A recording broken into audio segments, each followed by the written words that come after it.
In the early 19th century, England hummed with industrial fervor. Amidst the clatter of factories and the soot-stained skies, two visionaries converged.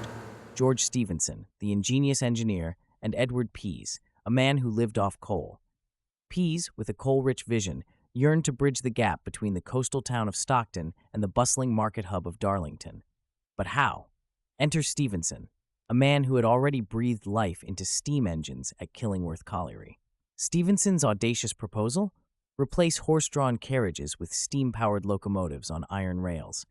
Pease, intrigued by this radical idea, gave it a nod that would reverberate through time. On September 27, 1825, the world held its breath.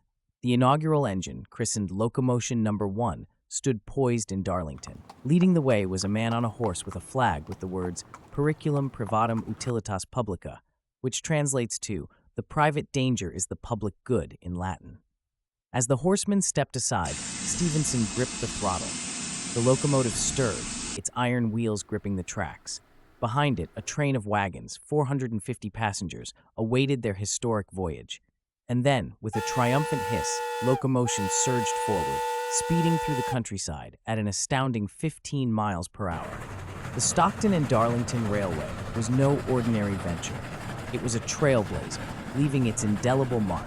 It became the first railway in the world to seamlessly blend freight and passenger services, all powered by steam. Stretching across 26 miles, it connected the coal mines near Witton Park with the bustling quays of the River Tees at Stockton. Its iron rails crossed the historic county of Durham as they twisted through the picturesque northeast. The Stockton and Darlington wasn't merely a railway, it was an announcement of change. Its opening was a resounding endorsement of steam railways as a viable means of public transport. It ignited imaginations, fueled economies, and connected communities. In 1925, a century after that inaugural journey, the same tracks bore witness to celebrations. The spirit of innovation lingered, as if the very iron rails whispered tales of courage and ambition.